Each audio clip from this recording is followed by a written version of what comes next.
श्री कृष्ण भगवान बोले, हे प्रिय, जब गुणवती ने राक्षस द्वारा अपने पिता और पति का मरना सुना तो दुखित हुई और रुदन करने लगी।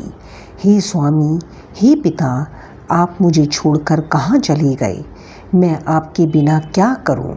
अब मेरे भोजन वस्त्र का प्रबंध कौन करेगा? अब मैं किसकी शरण लूं? मैं विधवा हो गई हूँ। विधाता का मेरे ऊपर कोप हुआ, मैं कैसे जीऊँ? श्री कृष्ण जी बोले, कुकरी के समान विलाप करती हुई, हवा से हिलते हुए केले के पत्ते की तरह कांपती हुई वह पृथ्वी पर गिर पड़ी। थोड़ी देर में सावधान होने पर फिर विलाप करने लगी और शोक समुद्र में डूब गई। उस गुणवती ने घर की सब वस्तुएं बेचकर यथाविधि से अपने पति की पारलौकिक क्रिया की और उसी नगरी में विष्णु भगवान की भक्ति में तत्पर होकर इंद्रियों को वश में कर शांति से रहने लगी और मरण तक एकादशी और कार्तिक मास के व्रतादि करती रही। हे प्रिय, ये दोनों व्रत मुझे अत्यंत प्यारे हैं, जिसके करने से भोग और मोक्ष की प्राप्ति होती है, पुत्र और संपत्ति मिलती है। कार्तिक की तुला राशि पर सूर्य निकलने पर महापापी जो भी प्रातःकाल स्नान करते हैं वह भी मुक्ति को प्राप्त होते हैं।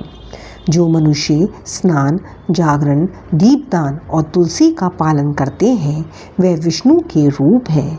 विष्णु भगवान के मंदिर में झाड़ना, सत्या काटना तथा विष्णु की पूजा आदि का कार्य जो मनुष्य करते हैं वह जीवन मुक्त होते हैं।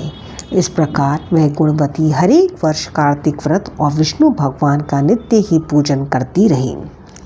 एक समय वृद्धावस्था के कारण दुर्बल होने से रोग और ज्वर से पीड़ित होने पर भी गंगा स्नान को गई।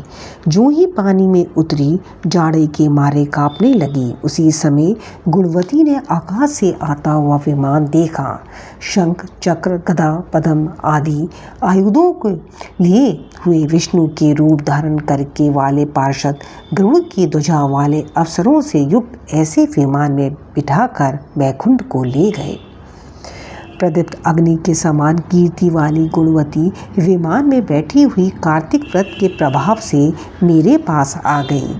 जब ब्रह्मादि देवताओं की प्रार्थना से मैं पृथ्वी पर आया तब वे गण भी मेरे साथ आए। हे भामिनी, ये सब यादव मेरे गण हैं और तुम्हारे पिता देव शर्मा भी इस जन्म में सत्राजित हुए और तुम्हारे पति चंद्र शर्मा इस जन्म में अक्रूर हैं। और हे देवी, तुम वही गुणवती हो जो कार्तिक के स्नान के प्रभाव से मेरे लिए अत्यंत प्रिय हो। तुमने तो मेरे मन मंदिर के सामने तुलसी का बगीचा लगाया, उसी से ये कल्प वृक्ष तुम्हारे आंगन में है।